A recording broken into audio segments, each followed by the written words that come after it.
저와 번갈아 교독하고 마지막 절 함께 읽겠습니다. 우리는 그리스도 안에서 그의 은혜의 풍성함을 따라 그의 피로 말미암아 속량 곧 제사함을 받았느니라. 이는 그가 모든 지혜와 총명을 우리에게 넘치게 하사 그 뜻의 비밀을 우리에게 알리신 것이요 그의 기뻐하심을 따라 그리스도 안에서 때가 찬 경륜을 위하여 예정하신 것이니 하늘에 있는 것이나 땅에 있는 것이 다 그리스도 안에서 통일되게 하려 하심이라. 아멘. 3일간 하나님의 구원의 계획에 대해 살펴보았는데 이제는 예수님의 구속 사역에 대해 살펴보도록 하겠습니다. 설교 말씀이 성경 공부 같다는 생각이 들 수 있지만 에베소서 강해는 대부분 이런 식으로 진행이 됩니다. 너무나 깊은 내용들이 축약적으로 제시되어 있기에 에베소서 강해가 어려운 부분이 있는 것입니다. 어떤 목회자는 에베소서 강해만 1년을 하는 것을 본 적이 있습니다. 복음의 핵심이 그 간결한 문장 가운데 기록되어 있는 에베소서는 모든 강해 설교자의 난관이자 도전 과제인 것입니다. 신약 성경에는 설교하기 어려운 성경 본문이 있습니다. 그래서 강해 설교자라면 이 정도는 해야 강해한다고 말할 수 있는 본문이 있는데 그 중 하나가 바로 에베소서입니다. 그 외에 로마서, 히브리서, 요한복음, 요한계시록 등이 있습니다. 그러므로 여러분은 저와 함께 어려운 산을 함께 넘어가고 있는 것입니다. 아마 에베소서 강해가 마쳐지면 여러분도 이 성경 본문을 사랑하게 될 것입니다. 그냥 이 본문 성경 본문만 외워서 읽으만 해도 그 복음의 핵심 내용이 다 담겨 있으니 우리가 다른 거를 공부하고 외울 필요가 몇 개 있습니까? 어떤 분들은 에베소서를 전체 외우는 그런 교회도 있습니다. 목사님 계속 강조해서 에베소서를 다 외웁시다 해가지고 그렇게 하는 교회들도 있습니다. 오늘도 주신 본문 가운데 깨달음과 은혜가 있기를 예수 그리스도 이름으로 소망합니다. 죄의 값은 사망입니다. 죄로 인해 우리는 죽음을 면치 못합니다. 하나님과 관계없는 이 근원적인 원죄로 우리는 사망에 이르게 됩니다. 그러나 이것은 하나님 때문에 죽는 것이 아닙니다. 생명의 근원인 하나님과 떨어졌기에 죽는 것이지 하나님과는 전혀 상관이 없습니다.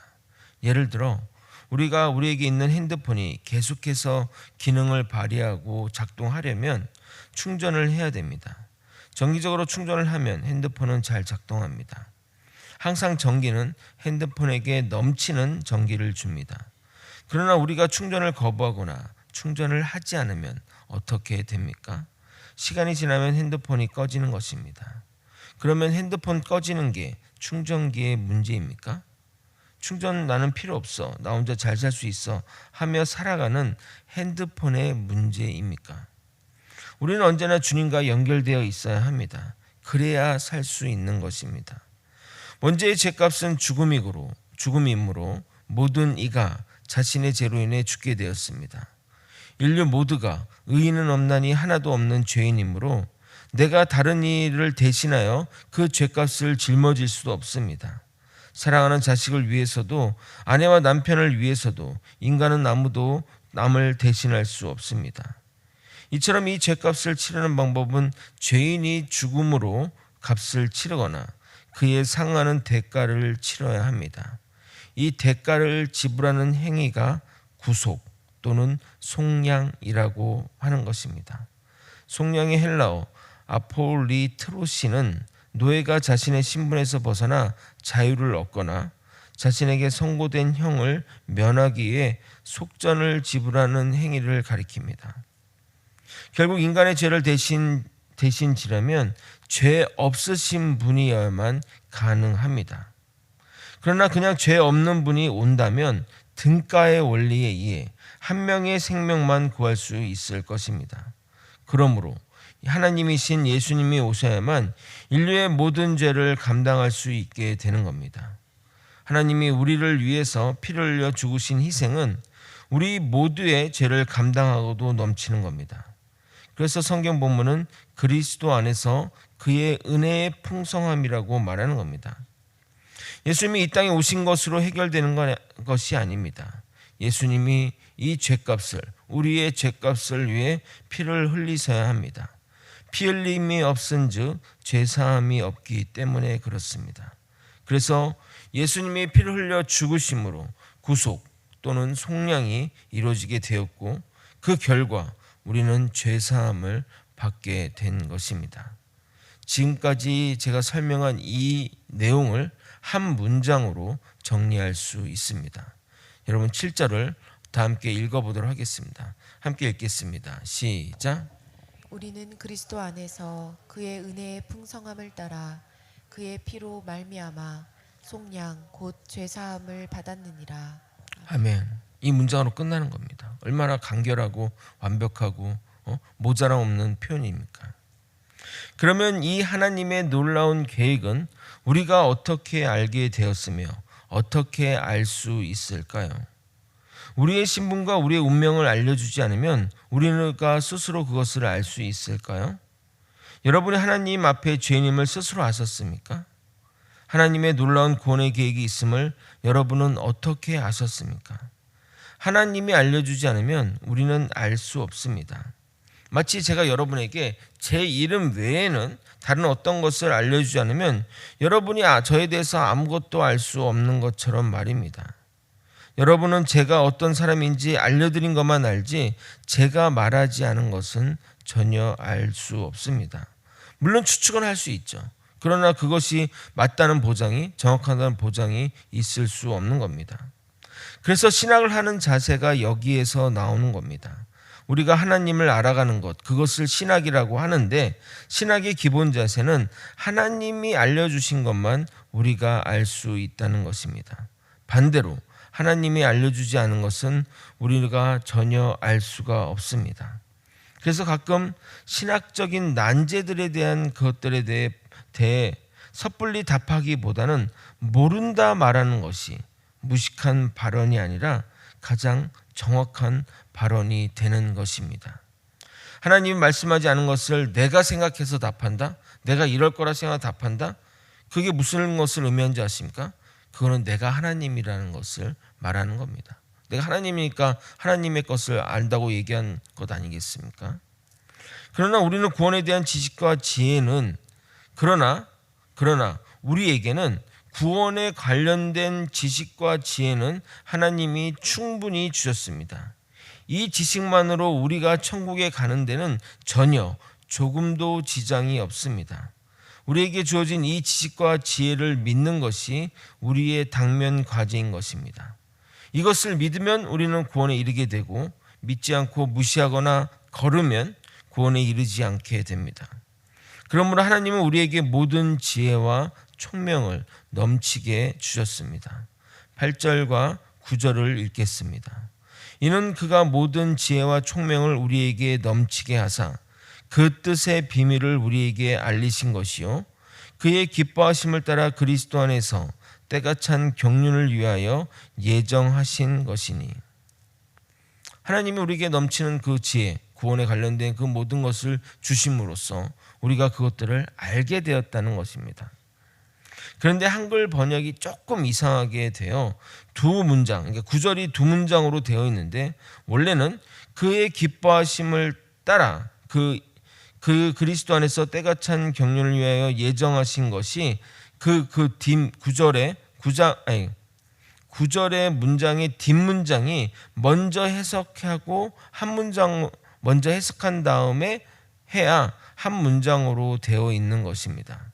제가 이 구절을 표준 세번역으로 읽어드리도록 하겠습니다. 그리스도 안에서 미리 세우신 하나님이 기뻐하시는 뜻을 따라 하나님의 신비한 뜻을 우리에게 알려주셨습니다. 여기서 그리스도 안에서의 이 의미는 숨겨진 비밀이 예수 그리스도를 통해 비로소 확연하게 드러났다는 것을 말하는 겁니다. 또 한글 성경에는 때가 찬 경륜을 위하여를 9절에 포함시켜 해석했는데, 원래는 이 때가 찬 경륜을 위하여는 10절에 연결하여 해석해야 됩니다. 그래서 10절을 표준 세번역으로 읽어드리면, 하나님의 계획은 때가 차면 하늘과 땅에 있는 모든 것을 그리스도 안에서 그분을 머리로 하여 통일시키는 것입니다.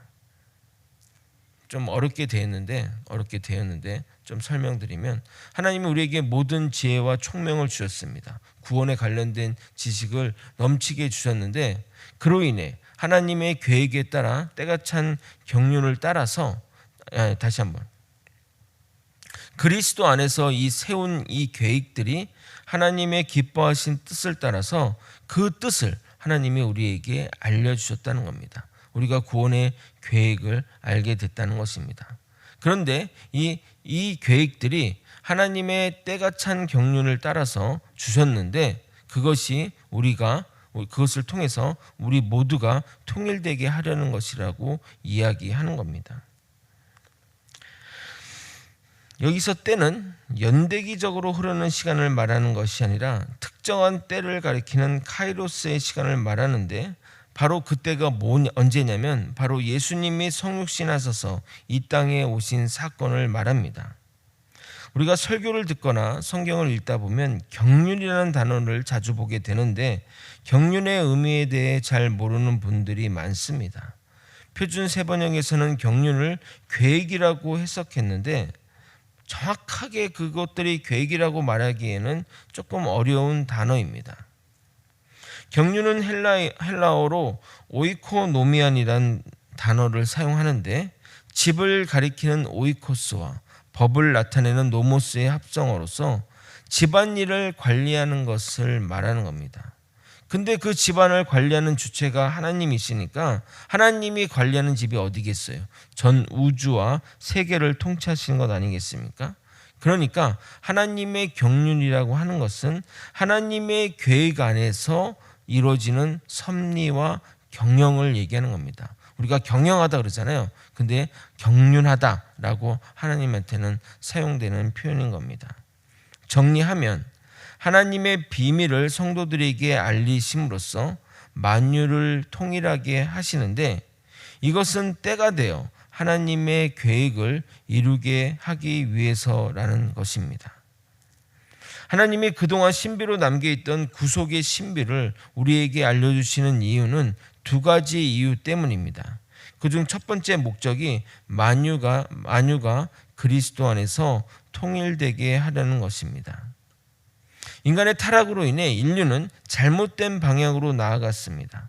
그래서 한 형제로 창조하신 하나님의 뜻과 달리 형제 자매를 적으로, 남으로, 원수로 여겼던 것입니다. 심지어 제사장의 나라로, 하나님의 제사장 나라로 세운 이스라엘마저도 그릇된 선민의식으로 인해 이방인을 배척하고 유대인과 이방인의 구분을 지었습니다. 그러나 그리스도의 순종으로 인해 모든 피조물이 하나님의 창조의 목적대로, 창조하신 그때의 모습대로 하나 되게 된 것입니다. 그래서 유대인과 이방인은 그리스도를 머리로 하여 하나로 연합된 구속 공동체인 교회로 모이게 된 것입니다. 이 에베소서가 교회에 관련된 내용들을 얘기한다고 했지 않습니까? 지금 그것에 대한 사전 설명적인 성격들이 지금 포함되어 말하는 겁니다. 이 목적을 위해 하나님의 구속의 계획을 우리에게 알려주셨고, 그 알려주신 내용뿐만 아니라 예수 그리스도를 통해 이루어 가셨습니다. 10절을 읽고 설교를 마무리하겠습니다. 하늘에 있는 것이나 땅에 있는 것이 다 그리스도 안에서 통일되게 하려 하심이라. 아멘. 말씀을 정리하겠습니다. 우리는 예수 그리스도의 희생의 보혈의 피로 죄사함, 즉 속량을 받았습니다. 이 지혜는 감춰져 있던 비밀인데 때가 되어 우리에게 넘치도록 알려주셨습니다. 그로 인해 우리는 구속의 비밀을 알게 되어 우리가 구원에 이르게 되는 길이 열리게 된 것입니다. 이 모든 것이 하나님의 계획 속에서 이루어진 것입니다. 그런데 이 계획을 우리에게 알려주시는 이유는 이것입니다. 만유가 그리스도 안에서 통일되게 하려고 하나 되게 하려는 목적입니다. 그래서 우리는 그리스도를 머리로 한 교회로 모이게 된 것입니다. 이게 지금 이 4절의 내용을 그냥 서술한 것입니다. 하나님이 이 놀라운 계획을 알려주시 않았다면 우리는 암흑 속에서 목적 없이 살아갔을 것입니다. 알려주는 것이 당연하다 생각할지 모르지만 그렇지 않습니다. 우리가 이것을 알게 되어 우리의 구세주를 알게 된 것은 정말 감사한 일입니다.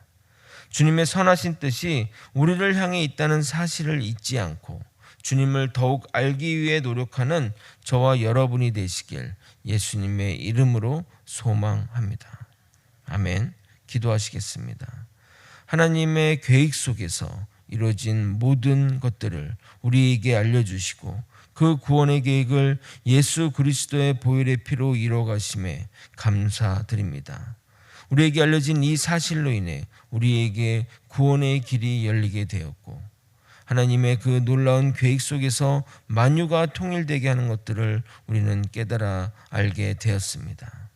하나님의 그 놀라운 섭리, 하나님이 그 놀라운 계획을 아는 것이 지혜이자 총명이고 하나님을 그 지혜와 총명을 기준으로 하나님을 믿는 것이 신앙임을 깨닫게 하여 주시옵소서.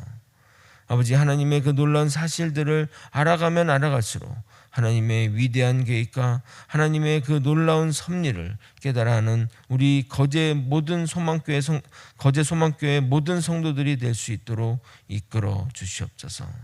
사랑이 많으신 예수 그리스도 이름으로 기도드립나이다. 아멘.